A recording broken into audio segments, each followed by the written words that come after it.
کل مجھے کسی نے ڈرامے کا کلپ بھیجا کہ یہ ڈراموں میں کیا بےہودگی دکھائی جا رہی ہے. وہ تو شکر ہے جس نے بھیجا ہے نا, اس کے یعنی جو کلپ بنانے والا ہے اس نے اس کے مخالف بنایا. تو اس میں کیا دکھا رہے ہیں کہ تعلق ہے لڑکی سے, اور مفتی طارق مسعود اسپیشل. پاگل تھوڑی ترقی کرتا ہے میرے بھائی, ترقی کون کرتا ہے؟ بڑے ذہین اور فتین لوگ ترقی کرتے ہیں, لیکن اللہ کہہ رہے ہیں ان کے دل کیا ہو گئے ہیں؟ اندھے. اس کا بھی قرآن جواب دیتا ہے. قرآن کہتا ہے افرأیت من اتخذ الہہ ہواہ, کچھ لوگ خواہشات کے ایسے غلام ہو جاتے ہیں کہ ان کو وہ باتیں سمجھ میں آتی ہیں جہاں ان کی خواہشات میں رکاوٹ جو نہیں بن رہی ہوتی. جو چیزیں ان کی خواہشات میں رکاوٹ بنتی ہیں وہ چیزیں ان کی کھوپڑی میں نہیں آتی. اس کی بھی ہمیں مثالیں ملتی ہیں.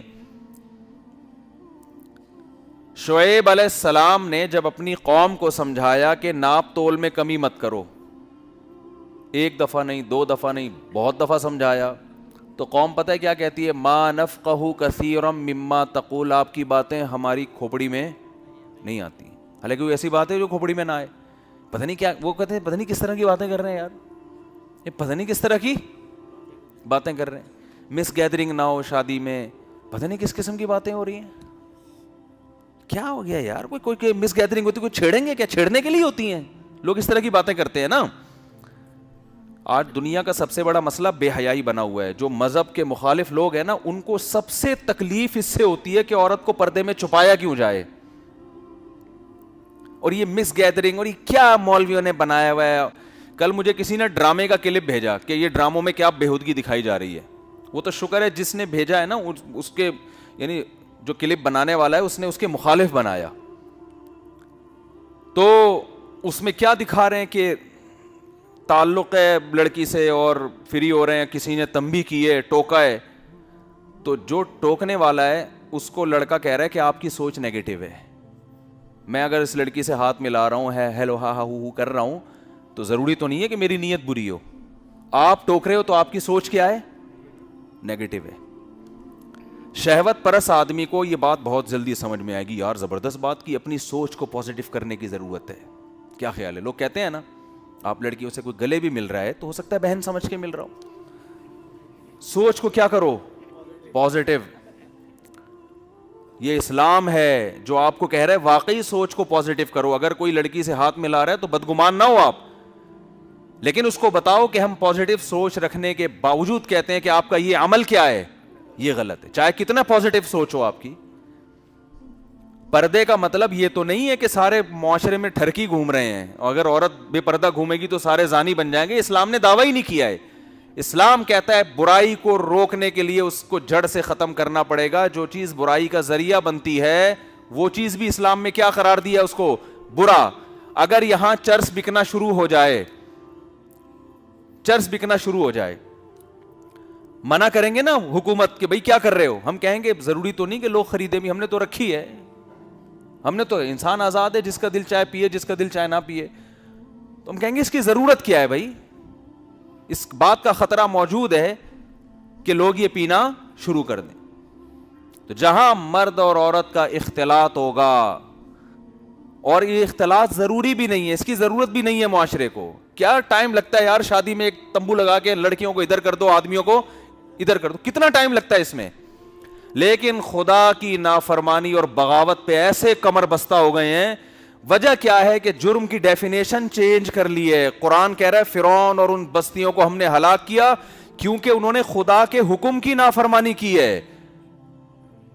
تو اسلام میں جرم اللہ کی نافرمانی ہے سب سے بڑا جرم. تبھی تو دیکھو چور کا ہاتھ کاٹا جاتا ہے, حالانکہ اصولی لحاظ سے اس کا ہاتھ کٹنا بنتا نہیں ہے. 10,000 روپے کی چوری کی ہے تو ہاتھ تو کروڑوں روپے کا ہے, آپ ہاتھ کیسے کاٹ رہے ہیں اس کا؟ کوئی لاجک کی بات ہے یہ؟ اسلام کہہ رہے چور کا, حکومت کو کہہ رہے آپ نہ کاٹ دیں, کہیں چپل چراتے ہوئے پکڑا گیا پتہ لگا ٹنڈا کر کے گھر بھیج دیا اس کو آپ نے. یہ گورنمنٹ کرے گی, عام آدمی کو حدود اللہ ہے نا, تو اللہ کا نائب جو حاکم ہوتا ہے وہ کر سکتا ہے. یہ انسان اپنے ذاتی بدلے تو خود بھی لے سکتا ہے. تھپڑ مارا آپ بھی لگا دو, تب یہ جتنے اس کے چھپے ہیں نا انگلیاں, اتنی ہی رکھ کے اس کو چھپا دو. اس کے لیے تھانے میں جانا ضروری اسلام میں نہیں ہے. باقی مشورہ یہ دیا جاتا ہے تھانے جاؤ, کیونکہ میں ابھی بہرحال میں یہی کہوں گا نا, تھانے جاؤ.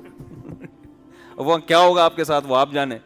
لیکن شرعی طور پر اجازت ہے کہ کسی نے آپ کو مکہ لگایا تو آپ بھی اپنے خرچے پہ. بہت زبردست بات کی بھائی نے, کیونکہ ایسا نہ ہو کہ آپ میرا بیان چلا دیں کہ میں نے اس کو مکہ لگایا تھا, مفتی صاحب کا یہ بیان سن کے تو پھر خرچہ پولیس میرا کروائے گی کہ آپ کے بیان سن کے اس نے کیا. تو اپنا خرچے پہ ہوگا یہ جو بھی کام ہوگا آپ کا.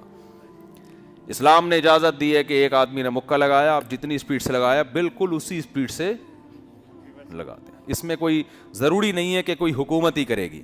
لیکن آپ کی کسی نے پیسے چوری کیے, اسلام آپ کو ہاتھ کاٹنے کی اجازت نہیں دیتا. کیوں بھائی؟ چوری پہ ہاتھ کٹنا بنتا ہی نہیں ہے اصولی لحاظ سے. آپ یہ کر سکتے ہو بھائی 10,000 روپے میرے دے, اور جو مجھے ٹینشن ہوئی ہے اس کی کوئی بھی سزا دے دو آپ اس کو. لیکن اسلام کیا کہتا ہے کہ جس کی چوری ہوئی ہے نا, اگر وہ بندہ عدالت میں مقدمہ لے گیا کہ اس بندے نے پیسہ چوری کیا ہے اور گواہوں سے ثابت کر دیا, تو حکومت اللہ کی زمین پہ نائب ہوتی ہے. پھر اللہ اس بندے کو ہٹا دیتا ہے, اب تو راستے سے ہٹ جا, جرم اس کا ثابت ہو گیا ہے, تو تیری چوری بعد میں, میری نافرمانی پہلے. تو میری نافرمانی کی وجہ سے مجھے یہ حق حاصل ہے کہ میں اس کا ہاتھ کاٹنے کا حکم دوں, اس کا ہاتھ کاٹ دو. اب اگر آپ معاف بھی کرنا چاہیں کہ بھائی میرے پیسے چوری کیے تھے 10,000 کے بدلے میں اس وسیم بھائی, اور معذرت کے ساتھ وسیم بھائی کہیں گے یار میرے کھاتے میں کیوں ڈال رہے ہو, ایسا نام بتاؤ نا جو کسی کا ہو نہیں. سبکتگین بھی اب ہونے لگے ہیں, قطب الدین نہیں, کوئی ایسا نام ہم سوچ کے لائیں گے کسی وقت جو بہت ہی ایسا نام ہو جو کسی کا ہو نہیں. خیر, آپ نے کہا بھائی اس بندے کا میں معاف کر رہا ہوں, تو شریعت میں عدالت کو اب معاف کرنے کا حق حاصل نہیں ہے. کیوں؟ فَعَصَوْا رَسُولَ رَبِّهِمْ, اس نے اپنے رب کے نبی کی نافرمانی کی ہے, رب کے حکم کی نافرمانی کی ہے. اللہ کہتا ہے بھئی چور جو ہے نا وہ معاشرے میں فساد پھیلا رہا ہے, لوگوں کے جان اور مال کے, اللہ زمین میں فساد کو پسند نہیں کرتا. لوگوں کے آج اس کے 10,000 روپے پکڑا دیے, 2-4 چترول لگا دیے, کل کسی اور کے چرائے گا, پرسوں کسی اور کے چرائے گا, اور اللہ زمین میں فساد کو پسند نہیں کرتا. یہ فساد میں چاہ رہے, اللہ کہتے ہیں اس کا ہاتھ کاٹو. ڈاکو کو اسلام میں کیا حکم دیا جو دن دہاڑے لوگوں کو گن پوائنٹ پہ چیزیں چھینتے ہیں؟ اسلام نے حکم دیا کہ ڈاکوؤں کی کوئی جماعت کہیں حملہ کرتی ہے, کسی کی ڈکیتی کرتی ہے, راستے سے مسافروں کو لوٹتی ہے, تو قرآن نے کیا سزا دی؟ انما جزاء الذین یحاربون اللہ ورسولہ ویسعون فی الارض فسادا ان یقتلوا او یصلبوا او تقطع ایدیہم وارجلہم من خلاف او ینفوا من الارض. 4 سزائیں اللہ نے ڈاکو کی بیان کی ہیں. ان یقتلوا, کو قتل کیا جائے, او یصلبوا, سولی پہ لٹکایا جائے, او تقطع ایدیہم وارجلہم من خلاف, دایاں ہاتھ اور بایاں پاؤں کاٹا جائے, او ینفوا من الارض, زمین سے محبوس قید کر دیا جائے. تو علماء کہتے ہیں 4 درجات ہیں ڈاکو کے, 4 اسٹیپ ہیں. اگر کسی نے ڈکیتی کی اور ڈکیتی کے دوران ابھی نہ کسی بندے کو زخمی کیا, نہ کسی کو مارا, نہ کسی کی چوری کی, پولیس پہنچ گئی اور اریسٹ کر لیا ان کو, ابھی انہوں نے جرم کیا نہیں ہے, کرنے لگے تھے مگر کرنے سے پہلے پکڑے گئے, تو ان کو حبس کیا جائے, محبوس, جیل میں ڈال دیا جائے گا. اس وقت تک جیل میں رہیں گے جب تک حاکم کو یہ غالب گمان نہ ہو جائے کہ آئندہ یہ لوگ یہ حرکت نہیں کریں. اس دوران اگر ان کی خاطر تواضع بھی ہوتی رہے چترول کے ساتھ, مختلف پاکستانی پولیس کے حوالے کر دو, پھر بتانے کی ضرورت نہیں کیا کرنا ہے, پھر تفصیل بتانے کی بالکل ضرورت نہیں. وہ اپنے حساب سے ان کی تواضع کریں گے. یہ اس صورت میں ہے کہ انہوں نے اقدام کا ارادہ کیا مگر کام کرنے سے پہلے پکڑے گئے. یہاں بھی عوام کو معاف کرنے کی اجازت, بولو نا بھائی, نہیں ہے.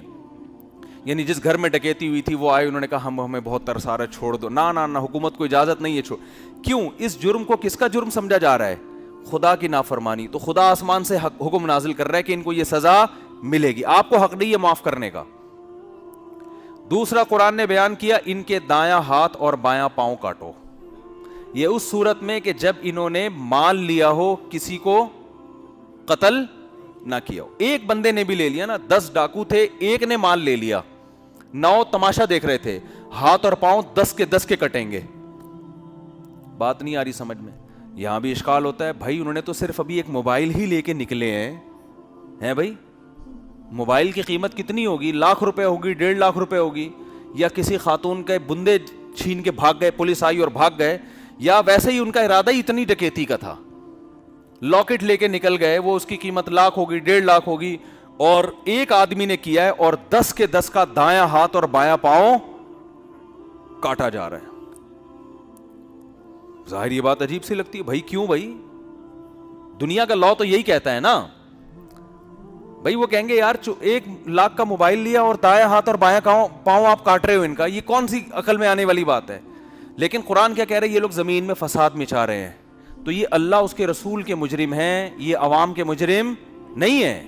خدا زمین میں فساد کو پسند نہیں کرتا ہے. کیوں کی یہ حرکت تم نے؟ اور 9 کو اس لیے ہاتھ پاؤں کٹے گا کہ بھائی ان کی مدد سے اس نے کیا یہ کام, اس میں طاقت پیدا ہوئی ہے 9 کی وجہ سے کہ میرے ساتھ 9 بندے موجود ہیں. تو اب آپ بتاؤ, ہاتھ کروڑوں اربوں روپے کا, پاؤں کروڑوں اربوں روپے کا. تبھی تو غیر مسلموں کو اسلام کی سزاؤں پہ حیرانگی ہوتی, یار اتنی سخت سزائیں کیوں رکھی ہیں؟ چور نے 10,000 روپے چرائے اور اسلام کہتے ہیں ہاتھ کاٹ دو, یہ وحشیانہ سزائیں ہمیں قبول نہیں ہیں. بھائی اسلام اس کو اس حیثیت سے دیکھتا ہے کہ یہ اللہ کا جرم ہے, یہ مخلوق کی نافرمانی بات کے درجے میں, یہ خدا کی نافرمانی ہو رہی ہے. اب یہ تو زیادہ سارا علمی بحثی ہو جائے گی, تو میں اس کو اسکپ کر کے اپنے اصل ٹاپک کی طرف آ رہا ہوں نا. اصل میں تو میں یہ سمجھانا چاہ رہا تھا, اصل بات وہ یہ سمجھانا چاہ رہا تھا کہ اسلام میں اللہ کی نافرمانی بہت بڑا جرم ہے, کیونکہ اللہ ہے, نہیں ہوتا تو پھر تو کرتے رہو. جب اسلام کہہ رہا ہے وہ ہے اور اس نے تمہیں پیدا کیا اور اس کا تمہارے سے ربط ہے. بہت سے لوگ مانتے ہی نہیں کہ اللہ ہے, بہت سے اللہ مانتے ہیں مگر مخلوق سے اس کا کوئی رابطہ ہی نہیں مانتے. وہ کہہ رہے ہیں بس کوئی رابطہ ہی نہیں ہے. یعنی رابطہ اس طور پر ہے کہ بس وہ دیکھ رہا ہے ہو کیا رہا ہے معاشرے میں, ٹھیک ہے نا. جتنا اسلام اللہ اور مخلوق کا ربط بیان کرتا ہے نا, اتنا کوئی مذہب بیان نہیں کرتا. اسلام تو کہتا ہے ہر چیز میں اللہ ہے, ہر چیز میں گائیڈ کر رہا ہے وہ اللہ تمہیں. وہ تمہیں بتا رہا ہے صبح اٹھنا کب ہے, فجر سے پہلے اٹھنا ہے, ایسے عبادت کرنی ہے, ایسے وضو کرنا ہے, ایسے استنجا کرنا ہے, ایسے پانی کو پاک رکھنا ہے, ایسے غسل جنابت ہوگا, اور ایسے پیسہ کمانا ہے, اور سود سے بچنا ہے, اور جائز تجارتوں کے طریقے اس نے قرآن میں بیان کیے, اور چور کو یہ سزا دی جائے گی, معاشرے کی اصلاح کیسے ہوگی, گھر کی اصلاح کیسے ہوگی, شوہر کے کیا حقوق, بیوی کے کیا حقوق, ماں باپ کے کیا حقوق, بچوں کی کیا حقوق, ان کی وراثت کیسے تقسیم ہوگی, لباس کیسا, کہاں تک چھپانا فرض ہے, کہاں تک تم کھول سکتے ہو اپنی باڈی کو, عورت کے حکام کیا ہیں, مرد کے حکام کیا ہیں, مرد اور عورت پردے کے حکام, عورت پہ کتنا پردہ فرض ہے, وہ تو ایک ایک چیز میں گائیڈ کر رہا ہے. اسلام یہ بتاتا ہے کہ جس رب نے, جس ذات نے اس کائنات کو بنایا وہ انسان سے محبت کرتا ہے, اور انسان سے اس کا اتنا گہرا ربط ہے, ایک ایک چیز میں اس نے لاکھوں پیغمبروں کو بھیج کر انسان کو گائیڈ کیا, اور دیکھ رہا ہے, نوٹ کر رہا ہے. ما تلفظ من قول الا لدیہ رقیب عتید, تمہاری زبان سے کوئی لفظ ایسا نہیں ہے جو نکلتا ہو اور اسے کیچ کرنے والا, محفوظ کرنے والا کوئی فرشتہ موجود نہ ہو. ایک ایک چیز کی ریکارڈنگ بھی ہو رہی ہے. اتنا مخلوق اور خالق کا جو کانٹیکٹ ہے اور رشتہ ہے, یہ اسلام کے علاوہ کوئی اور بیان نہیں کر سکتا, اور یہ بالکل حقیقت ہے. بھائی اگر اس رب کا کوئی رشتہ ہے تو پھر بھرپور ہونا چاہیے, نہیں ہے تو پھر بالکل بھی نہیں ہونا چاہیے. یہ جو دوسرے مذاہب ہیں نا, انہوں نے ایسا رشتہ بیان کیا کہ پتہ ہی نہیں چلتا کہ ہے بھی کہ نہیں ہے. ہندوؤں کے ہاں آپ دیکھ لو, خدا اور مخلوق کا کیا رشتہ ہے, کہتے ہیں اتنا ہی رشتہ ہے کہ بھگوان جائے کرو, تھوڑا بہت کچھ جا کے مندر میں جاؤ تھوڑا سا, وہ بھی وہ سچی مچی کا بھگوان نہیں, یہ والے بھگوانوں سے جا کے بس کچھ مانگ کے آ جائے کرو. جس کی شادی نہیں ہو رہی اس کی شادی ہو جائے, جس کی سیٹنگ ناکام ہو گئی اس کی سیٹنگ صحیح ہو جائے, اور کاروبار واروبار کے, یہ اس کے علاوہ کخ بھی نہیں ہے. عیسائیت میں بھی ایسا ہی, یہودیت میں بھی ایسا ہی. تو اسلام ہے پورا فقہ فقہاء نے قرآن و سنت میں مرتب کیا. تو میرے بھائی اللہ کی نظر میں سب سے بڑا جرم کیا ہے؟ اللہ کی نافرمانی. جس نے بنایا, جس نے احسانات کیے, اس کی نافرمانی ہلکا کام نہیں ہے. تو میں یہ عرض کر رہا تھا کہ اللہ یہ کہتے ہیں کہ آنکھیں اندھی نہیں ہوتی, وہ دل اندھے ہو جاتے ہیں جو سینوں میں چھپے ہوئے ہیں. تو سوال یہ پیدا ہوتا ہے تو بڑے بڑے ذہین لوگ ہیں, ان کے دل کیسے اندھے ہو گئے بھائی؟ اور اندھے دل ہیں, بصیرت نہیں ہے, تو اتنی ترقی کیسے کر لی انہوں نے؟ میں سمجھا پا رہا ہوں اپنی بات؟ ترقی کیسے کر لی؟ تو اس کی وجہ بھی قرآن بیان کرتا ہے, خواہشات کی غلامی. کس کی غلامی؟ خواہشات کی. یہاں بھی ایک اشکال ہوگا کہ نہیں جی ہم تو بہت سے ایسے لبرل لوگوں کو جانتے ہیں جو اپنے خواہشات کے غلام نہیں ہوتے. ہمارے یہاں آپ کو ملیں گے 12 بجے سو کے اٹھنے والے, وہ تو 4 بجے اٹھ جاتے ہیں. جو 4 بجے اٹھ رہا ہے وہ خواہشات کا غلام ہو سکتا ہے؟ کیا ہو گیا؟ 4 بجے اٹھ کے جاگنگ کر رہا ہے, ایکسرسائز کر رہا ہے, ہر ایک سے تمیز سے تھینک یو سے بات کر رہا ہے, تھینک یو پہ بات ختم کر رہا ہے, بے ایمانی نہیں کر رہا, اپنے ملک کے ساتھ مخلص ہے, محنتی ہے. گورے کے ذمے آپ کوئی کام لگاؤ اور پاکستانی کے ذمے لگاؤ, رزلٹ دیکھو. گورے صرف بچے پیدا کرنے میں سوچتے ہیں, ان کے ذمے بچے پیدا کرنے کا کام لگا دو, 50 سال تک سوچتا رہے گا کرنے کہ نہیں کرنے. پھر جب ہو جائے گا تو کنفیوز ہوگا کہ میرا ہے پتہ نہیں وسیم بھائی کا, کس کا, سمجھ میں نہیں آ رہا ہوں. واللہ اعلم, آئی کین ناٹ ایکسپلین. اس میں بہت ٹائم لگائے گا. یہاں سستی کا مظاہرہ, یعنی چستی کا مظاہرہ نہیں, یہاں بہت سستی کا مظاہرہ کرے گا. اس کو بولے تمہارا ہے, ایک دم شوق لگے گا, سوچ میں پڑ جائے گا, پھر آنکھیں دیکھے گا اس کی.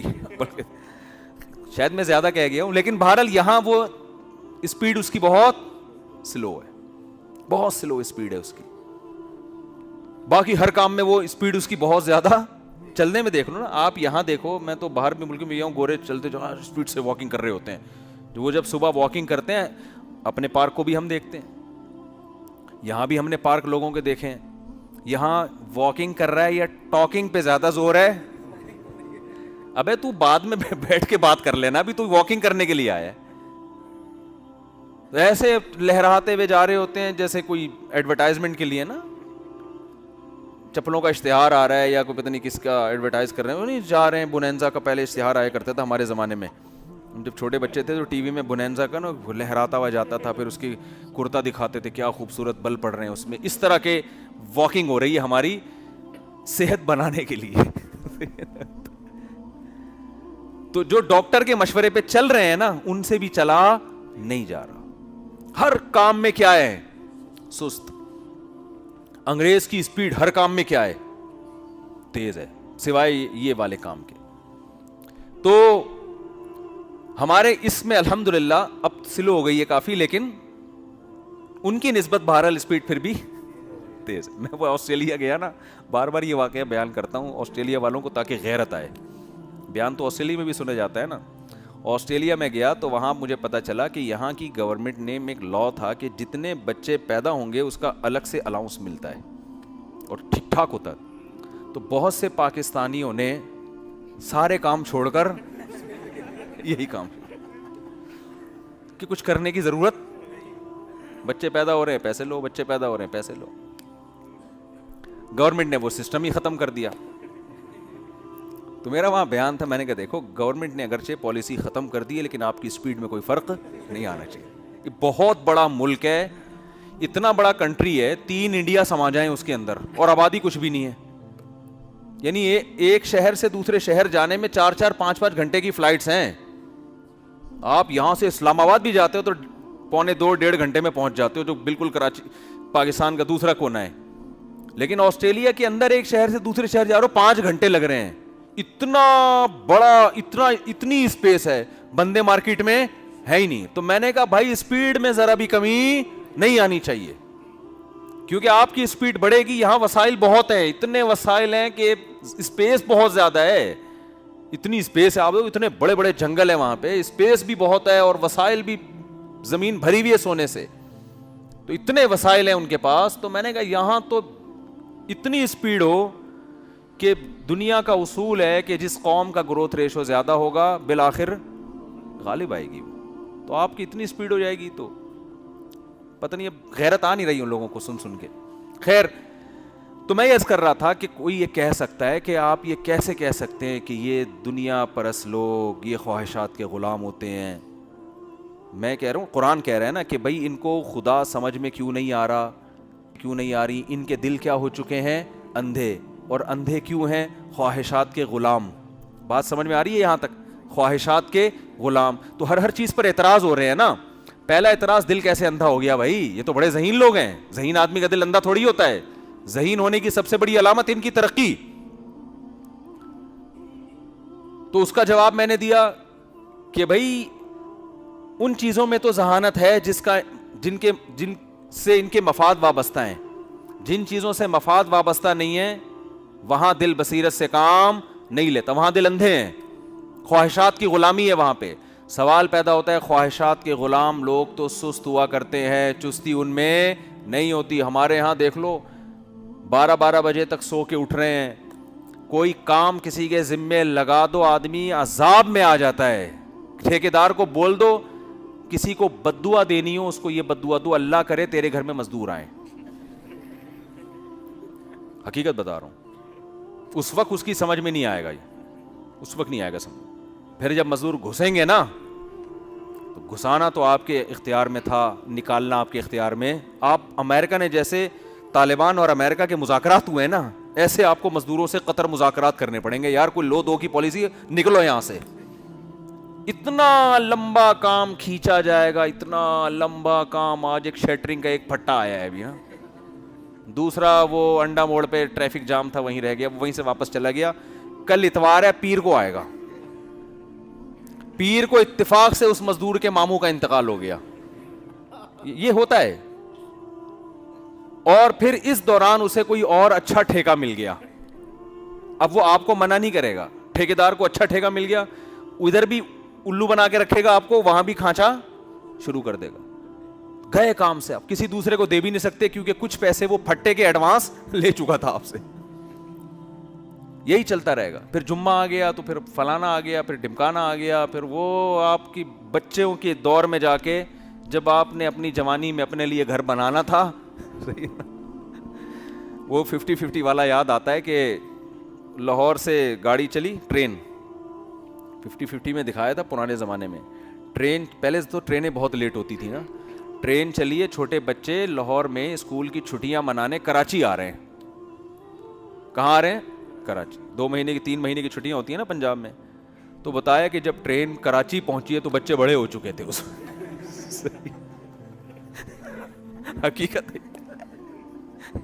بچے کیا ہو چکے تھے؟ بڑے ہو گئے تھے. اس میں ایک بوڑھے میاں بھی تھے, ایک جوان تھا وہ بوڑھا ہو چکا تھا. بچوں کی پینٹیں نیکریں بن چکی تھی نا, ٹانگیں بڑھتی چلی آ رہی ہیں. جو بیچارہ جو جوان جو کراچی اسٹیشن پہنچے تو وہ بوڑھا ہو چکا تھا. تو وہ کھڑکی سے ہاتھ باہر نکالتا ہے, بیٹا کراچی آ گیا؟ انہوں نے کہا آ گیا. یہ کہا اور مر گیا وہ. مطلب یہ کہ اب اس کے ایام. تو یہی حال مزدوروں کا ہے. ٹھیکیدار کو آپ کوئی کام دے دو, اتنا گھسیٹتا ہے کہ آدمی کی امیدیں تھی نا کہ میں اپنے جوانی میں اپنے واش روم میں یہ نلکا دیکھنا چاہتا ہوں, وہ اس کی جوانی میں یہ خواہش پوری نہیں ہوتی. بچے دیکھ رہے ہوتے ہیں آ کے. تو ہر چیز میں سست ہیں. تو خواہشات کے غلام تو ہم ہیں نا. وہ کہاں سے خواہشات کے غلام ہو گئے؟ وہ تو بھائی چائنیز کو دیکھو, صبح صبح اٹھتے ہیں. کیا میں نے تو ایک جگہ میں رہا, چائنیز کے ساتھ رہا ہوں. کسی کلب میں ہم نے 3-4 دن کی ورک شاپ تھی تو وہاں چائنیز بھی آئے ہوئے تھے. وہ صبح 4 بجے اٹھ کے جاگنگ ہو رہی ہے ان کے, بڑا فٹ فاٹ ایسے پچنگ پونک کر کے نا, اسپیڈ کے ساتھ ہر چیز. یہ بیان کے بعد دیکھ, یہ جمع کر لیں. کیا ہے بھائی؟ بیان کے بعد کھانے کا انتظام ہے تمام لوگوں کا. واہ بھی واہ ہے, انہوں نے کیا ہے, زندہ باد ہو گیا. اب دیکھو پچھلی دفعہ کھانا ہوا تھا, رش دیکھو اس دفعہ. حالانکہ اس دفعہ کھانے کا کوئی اعلان نہیں ہوا.